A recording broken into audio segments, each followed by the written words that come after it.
கோவிலுக்கு போனோம் என்று சொன்னால் துவஜஸ்தம்பத்தின் கிட்ட சேவிக்கணும்.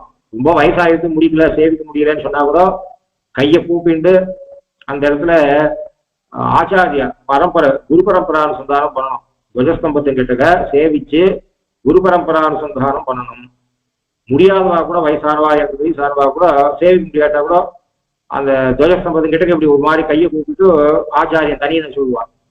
அதற்கப்புறம் கோவில் உள்ள போனா விட்டு அவ துவாரபாலக இடத்துல பிரார்த்தனை பண்ணிட்டு அப்புறம் பெருமாளை சேவிக்கணும். அது கூட ஒரு சில கோவில்கள்ல கும்பல் இருக்கிறதுனால இந்த காலத்துல அது மாதிரி முறையாக சேவிக்கிறதுன்றது ஒரு சில கஷ்டமா இருக்கு.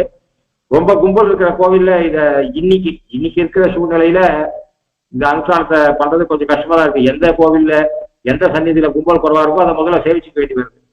ஆக்சுவலா துவஜஸ்தம்பத்தின் கிட்டக்க குரு பரம்பரானுசந்தானம் பண்ணி ஆழ்வாராச்சாரியாரை சேவிச்சு தாயார் சந்நிதியை சேவிச்சுட்டு அதுக்கப்புறம் பெருமாள் சந்நிதியை சேவிக்கிறதுன்னு. அப்போ பெருமாள் சந்நிதியை சேவிக்கும் போதோ உள்ள நுழையும் போது வெளியே இருக்க துவாரபாலகால கையை கூப்பி பிரார்த்தனை பண்ணிட்டு உள்ள போகணும். அந்த ஆச்சாரத்தையும் காட்டும்படியாக இவர் இருக்கிறார். அதுல முதல்ல இப்போ 2 கோயில் காப்பான் வாசல் காப்பான் என்று 2 காப்பான் இருக்கான்னு தெரியுதுல. ஒவ்வொருத்தர் தான் இருக்கான்னு தெரியுது. ஏன்னா ஒருமை சொல் இருக்கு. கோயில் காப்பானே வாசல் காப்பானே என்று 2 இருக்கு. அதனால 2த்துலயுமே ஒருமை இருக்கு. அதனால நாயகனாய் நின்ற எங்களுக்கு சுவாமியாய் நின்ற நந்தகோபனுடைய கோயில் காப்பானே அல்லது எங்களுக்கு சுவாமியாய் இருக்கிற நந்தகோபனுடைய கோயில் காப்பானே. இந்த நாயகன் என்பது சப்தம் 2 பேருக்கு அன்வைக்கிறது. அதுக்கப்புறம் கொடி தோன்றும் தோரண வாசல் காப்பானே, இது உள்காப்பான். கொடி என்பது சூச்சகம். இந்த தேவஸ்தானத்துல இப்ப நார்த் இந்தியாவிலாம் கோபுரத்துக்கு மேல ஒரு கொடி பரவும்.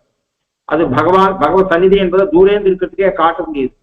அது மாதிரியாக அக்னிக்கு புகை கொடி என்று சொல்ற பிறகு பரத்வாஜர் சொன்னார், பரதனை எப்படி போனோம் சித்திரகூடத்துல இருக்கா, பரத்வாஜ் என்னுடைய சாசனத்தினாலே சித்திரகூடத்துடைய கிரி தட்டத்தை தனக்கு வாசஸ்தானமாக ஆக்கிட்டு வந்தவன் இருக்கான் அப்படின்னு வழி சொன்னேன். அவ்வளவு சேனையோட வரான். சேனையோட வந்தபோது அங்க மன்னியே பிராப்தாஸ்ம சந்தேஷம் பரத்வாஜோ எம் அப்ரவீத். எப்படி தெரியுதுன்னா தூரேந்து பார்க்கறான். தூரேந்து பார்க்கும்போது புகை தெரியுது. அந்த புகை காட்டுல மூங்கில்கள் ஒன்னோட ஒன்னும் தேஞ்சு பத்தின்ற புகை இல்லை. அது மனிதனால உருவாக்கப்பட்ட புகை. அது ஹோம புகை. அதாவது அக்னிஹோத்திரம் உபாசனம் முதலிய வைத்திய கர்மா பண்ணும்போது எழக்கூடிய புகை என்று தெரியுது. அப்போ அது கொடியாக நெருப்புக்கு புகை என்பது கொடி. அதாவது அந்த இடத்தை காட்டுறதுக்கு காரணமாக இருக்கு அப்படின்னு சொல்ற ரீதியில அதை பார்த்துட்டு அங்க அடைஞ்சான்.